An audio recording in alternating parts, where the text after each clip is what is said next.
ನಾನು ಹೇಳೋ ಮಾತನ್ನ ಅರ್ಥ ಮಾಡ್ಕೊಳ್ಳೋ ಪ್ರಯತ್ನ ಮಾಡಿ. ಬೇರೆ ಆಲೋಚನೆ ಅನುಮಾನಗಳನ್ನು ಮಾಡದೆ ಈ ದುಡ್ಡನ್ನ ತಗೊಳ್ಳಿ.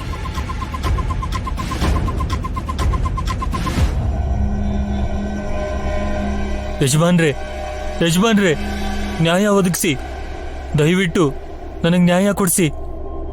ಏನಾಯ್ತು ರಾಜಣ್ಣ? ಮಾಡೋದೆಲ್ಲ ಮಾಡ್ಬಿಟ್ಟು ಈಗ ಏನಾಯ್ತು ಅಂತ ಕೇಳ್ತಿದ್ದೀರಾ? ರಾಜಣ್ಣ, ಬಾವಂಗೇನು ಗೊತ್ತಿಲ್ಲ ಅಂತ ಹೇಳ್ತಾ ಇದ್ದೀನಲ್ಲ. ಹೌದಮ್ಮ, ಏನೂ ಗೊತ್ತಿಲ್ಲ.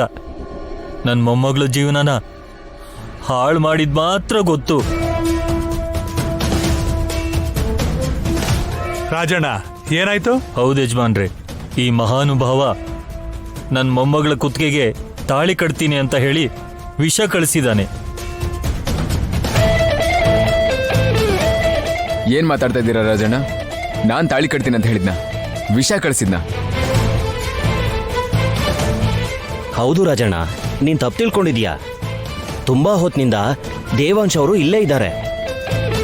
ಅವ್ರು ತಂದಿರೋ ದುಡ್ಡನ್ನ ತಗೊಳ್ಳಿ ಅಂತ ನಮ್ಮನ್ನ ಒಪ್ಸೋದಿಕ್ ನೋಡ್ತಾ ಇದ್ದಾರೆ. ಹೌದು, ನಾನು ನನ್ನ ತಮ್ಮ 2 ಗಂಟೆಯಿಂದ ಕದಲದೇನೆ ಇಲ್ಲಿದ್ದೀವಿ. ಅವ್ರು ಇಲ್ಲೇ ಇರ್ಬೋದು ಸ್ವಾಮಿ, ಆದ್ರೆ ಅವ್ರು ಮಾಡ್ಬೇಕಾಗಿರೋದೆಲ್ಲ ಬೇರೆಯವ್ರ ಹತ್ರ ಮಾಡ್ಸಿರ್ಬೋದಲ್ವಾ? ರಾಜಣ್ಣ, ಅರ್ಥ ಇಲ್ಲದೆ ಮಾತಾಡಬೇಡಿ. ಆಗ್ಲಿಂದ ನನ್ನ ಜೊತೆ ಇಲ್ಲೇ ಇದ್ರೆ ರಾಜಲಕ್ಷ್ಮಿಗೆ ಹೇಗೆ ಫೋನ್ ಮಾಡ್ತಾನೆ? ಅಣ್ಣ, ಕೋಪ ಮಾಡ್ಕೋಬೇಡ ಅಣ್ಣ. ಮತ್ತೆ ಇನ್ನೇನೋ ದೇವಾಂಶ್, ಇಲ್ಲಿವರೆಗೂ ಮಾಡಿರೋ ನಿಂದನೆಗಳು ಸಾಲ್ದ ಇನ್ನೊಂದು ಆರೋಪ ಮಾಡ್ಕೊಂಡು ಬಂದಿದ್ದಾರೆ. ಸುಮ್ನೆ ಆರೋಪ ಹೊರಿಸಿದ್ರೆ ಏನ್ ಸಿಗುತ್ತೆ ನಮ್ಗೆ? ನನ್ನ ಮೊಮ್ಮಗಳಿಗೆ ಫೋನ್ ಮಾಡಿದ್ರು, ಅವಳ್ಯಾಕೆ ಸುಳ್ಳು ಹೇಳ್ತಾಳೆ? ಸ್ವಾಮಿ, ನಿಮ್ಗಿನ್ನೂ ಅರ್ಥ ಆಗ್ತಾ ಇಲ್ವಾ? ಇವತ್ತು ನನ್ನ ಮೊಮ್ಮಗಳನ್ನ ಮುಗಿಸೋದಕ್ಕೆ ಪ್ರಯತ್ನ ಪಟ್ಟಿದ್ದಾರೆ ಇವರು. ಅದಕ್ಕೆ ನೀವು ಅಡ್ಡಿ ಮಾಡಬಾರ್ದು ಅಂತ ದುಡ್ಡಲ್ಲಿ ನಿಮ್ಮನ್ನು ಕಟ್ಟಾಕ್ತಿದ್ದಾರೆ ಸ್ವಾಮಿ. ಈ ಕುತಂತ್ರ ನಿಮಗೆ ಅರ್ಥ ಆಗ್ತಿಲ್ವಾ? ಅದು ಹಾಗಲ್ಲ ರಾಜಣ್ಣ. ನನ್ ಬಾವಂಗೆ ಒಳ್ಳೇದ್ ಮಾಡೋದನ್ ಬಿಟ್ರೆ ಬೇರೆ ಏನೂ ಗೊತ್ತಿಲ್ಲ ರಾಜಣ್ಣ. ಕಣ್ಣು ಮುಂದೆ ಕಾಣಿಸೋದೆಲ್ಲ ನಿಜ ಆಗಲ್ಲ. ನಿಜವಾದ ಸತ್ಯ ಇವತ್ತು ನಿಮ್ ಕಣ್ ಮುಂದೆನೆ ಬರುತ್ತೆ. ಹೌದು ರಾಜಣ್ಣ, ತುಂಬಾ ಸಮಯದಿಂದ ನಮ್ ಜೊತೆಗೆ ಇದ್ದಾರೆ. ರಾಜಲಕ್ಷ್ಮಿಗೆ ಫೋನ್ ಹೇಗ್ ಮಾಡ್ತಾರೆ? ನೋಡು ರಾಜಣ್ಣ, ಊರ್ ಹಿರಿಯರ ಮುಂದೆ ದುಡ್ಡು ಕೊಟ್ಟು ನ್ಯಾಯ ಬದಲಾಯಿಸೋದಿಕ್ಕಾಗಲ್ಲ. ರಾಜಲಕ್ಷ್ಮಿಗೆ ಅನ್ಯಾಯ ಆದಾಗ ದೇವಾಂಶ್ ಅವರು ರಾಜಲಕ್ಷ್ಮಿ ಪಕ್ಕನೇ ಇದ್ರು. ಆಗ ನಾವು ರಾಜಲಕ್ಷ್ಮಿ ಮಾತನ್ನು ನಂಬಿದ್ವಿ. ಈಗ ಅವರು ನಮ್ಮ ಜೊತೆನೇ ಇದ್ದಾರೆ. ಮಧ್ಯದಲ್ಲಿ ಯಾವ ಫೋನ್ ಕೂಡ ಮಾಡಿಲ್ಲ. ನಾನೇ ಅದನ್ನ ಕುಡ್ದು ರಾಜಲಕ್ಷ್ಮಿ ಸಾಯ್ತಾಳೆ.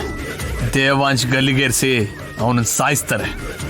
ದೇವಾಂಶ್ ಇಲ್ಲ ಅಂದ್ರೆ ವೈದೇಹಿನೂ ಸಾಯ್ತಾಳೆ. ಯಾವ ಪ್ರಾಬ್ಲಮ್ಮು ಇರೋದಿಲ್ಲ. ಆಗ ನನಗೆ ರಾಜ್ಯಾಧಿಕಾರ ಸಿಗುತ್ತೆ ಅಂತ ಅನ್ಕೊಂಡಿದ್ದೆ. ಮತ್ತೆ ವೈದೇಹಿ ಮೂಗ್ ತೋರಿಸಿ ಎಲ್ಲ ಹಾಳು ಮಾಡಿದ್ಲು. ಅಂದ್ರೆ ರಾಜಲಕ್ಷ್ಮಿಗೆ ಅನ್ಯಾಯ ಮಾಡಿದ್ದು ಕೂಡ ನಾನೇ.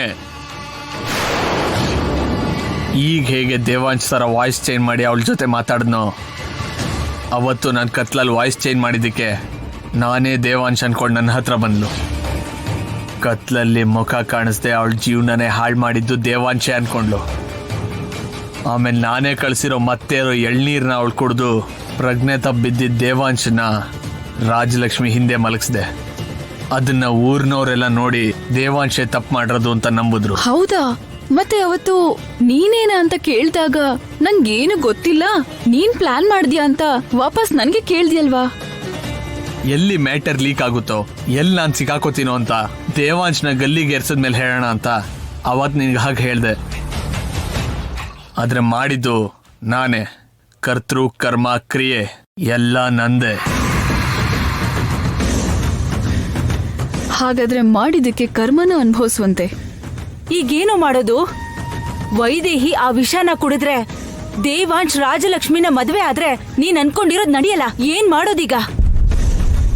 ನಾನ್ ಕಷ್ಟಪಟ್ಟು ಇಷ್ಟೆಲ್ಲ ಮಾಡಿದ್ದು ಅವ್ರು ಅನ್ಕೊಂಡಾಗ ಆಗೋದಕ್ಕಲ್ಲ, ನಾನ್ ಅನ್ಕೊಂಡಿದ್ದಾಗೋದಕ್ಕೆ. ಅದೇ ನಡೆಯುತ್ತೆ. ಬಾಮ, ರೆಡಿಯಾಗು ಶಿಕ್ಷೆನ ಅನುಭವಿಸೋದಕ್ಕೆ.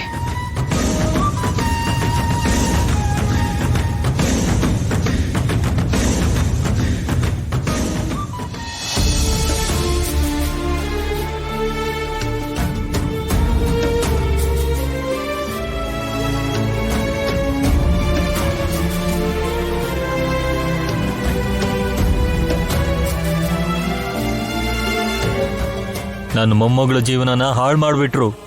ಅದು ಗಲ್ಲಿಗೇರಿಸ್ಬೇಕು. ಆವಾಗ್ಲೇ ನನ್ನ ಮೊಮ್ಮಗಳಿಗೆ ನ್ಯಾಯ ಸಿಗೋದು. ಹೌದು, ಗಲ್ಗೇರಿಸಲೇಬೇಕು. ಇವತ್ತು ಇಲ್ಲಿ ಕೊಡೋ ಅಂತ ಶಿಕ್ಷೆ ಮತ್ತೆ ಇಂಥ ತಪ್ಪನ್ನ ಮಾಡಬೇಕು ಅನ್ನೋ ಯೋಚನೆ ಬಂದ್ರೂ ಮೈಯಲ್ಲಿ ನಡ್ಕ ಹುಟ್ಟಬೇಕು. ಗಲ್ಗೇರಿಸಲೇಬೇಕು. ಹೌದು ಗಲ್ಲಿಗೇರಿಸ್ಬೇಕು. ಗಲ್ಲಿಗೇರಿಸಿ. ಏರ್ಸಿ, ಏರ್ಸಿ, ಗಲ್ಲಿಗೇರಿಸಿ. ಗಲ್ಲಿಗೇರಿಸ್ಬೇಕು.